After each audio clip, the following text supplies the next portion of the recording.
के बारे में बतलाएं। बूढ़े ब्राह्मण का स्वरूप धारण किए हुए श्री विष्णु भगवान बोले, हे ब्राह्मण, श्री सत्यनारायण भगवान मनोवांछित फल देने वाले हैं, इसलिए उनका विधि विधान पूर्वक पूजा करो, जिसके करने से मनुष्य सब दुखों से मुक्त हो जाता है। दरिद्र ब्राह्मण को व्रत का संपूर्ण विधान बतलाकर बूढ़े ब्राह्मण का स्वरूप धारण किए श्री सत्यनारायण भगवान अंतर्ध्यान हो गए। बूढ़े ब्राह्मण ने जिस व्रत को बतलाया है, मैं उसको अवश्य करूँगा, विधि विधान सहित पूर्वक करूँगा, ऐसा कहकर निश्चय कर दरिद्र ब्राह्मण घर चला गया। परंतु उस रात ब्राह्मण को नींद नहीं आई। अगले दिन वह जल्दी उठा, श्री सत्यनारायण भगवान का व्रत करने का निश्चय कर भिक्षा मांगने के लिए चल दिया।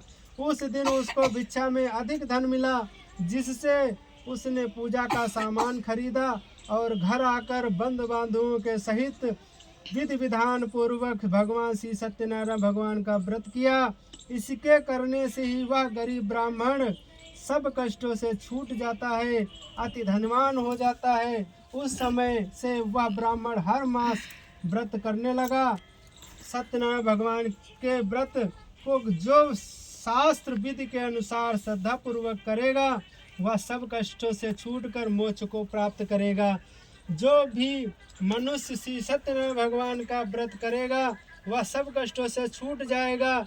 इस तरह नारद जी ने श्री सत्यनारायण भगवान का कहा हुआ व्रत मैंने तुमसे कहा है। हे श्रेष्ठ ब्राह्मण, आप सब क्या सुनना चाहते हैं, कृपया कर और मुझसे कहें। तब ऋषियों ने कहा, हे मुनिवर, संसार में श्री विप्र और विप्र को किसने इस विप्र कथा को किसने सुना है, कृपया कर मुझे विस्तार से समझाएं। मनुष्यों से ऐसा सुनकर श्री सूर्य ने कहा, हे मुनिगण, जिस प्राणी ने इस व्रत को किया है, उनकी सब कथा मैं कहता हूँ, कृपया कर ध्यान से सुने। एक समय वह धनी ब्राह्मण बंधु बांधुओं के साथ शास्त्र विधि के अनुसार अपने घर पर ही श्री सत्यनारायण भगवान का व्रत कर रहा था। जो ब्राह्मण दरिद्र था, धनवान हो गया था, वही ब्राह्मण एक दिन अपने घर पर पूजा पाठ कर रहा था श्री सत्यनारायण भगवान की। वही यहाँ बताएं, उस एक व्रत कर रहा था। उसी समय एक लकड़ी बेचने वाला बूढ़ा व्यक्ति वहाँ आ पहुँचा। उसने सिर पर रखा गट्ठर लकड़ी और वहाँ रख दिया और ब्राह्मण के मकान में चला गया। प्यास से बेचैन लकड़हारे ने विप्र को व्रत करते देखा, वह प्यास भूल गया। उसने विप्र का अभिनंदन किया, पूछा, हे ब्राह्मण, आप किसका पूजन कर रहे हैं? इस व्रत को करने से फल क्या मिलता है, कृपया कर मुझे समझाइए। तब वह ब्राह्मण ने कहा, सब इच्छाओं को पूर्ण करने वाले श्री सत्यनारायण भगवान व्रत कर रहा हूँ। इनकी ही कृपा से मेरे धन्य और ऐश्वर्य का आगमन हुआ है। ब्राह्मण से इस व्रत के बारे में जानकर लकड़हारा अत्यंत प्रसन्न हुआ। भगवान का चरणामृत लेकर के भोजन करने के पश्चात वह अपने घर को चला गया। फिर अगले दिन लकड़हारे ने अपने मन में संकल्प किया कि आज गांव में श्री लकड़ी बेचने से जो भी धन प्राप्त होगा, उसी से भगवान श्री सत्यनारायण का श्रेष्ठ व्रत करूंगा। मन में ऐसा विचार कर लकड़हारा लकड़ियों का गट्ठर अपने सिर पर रखकर जिस नगर में धनवान लोग रहते थे, ऐसे सुंदर नगर में गया।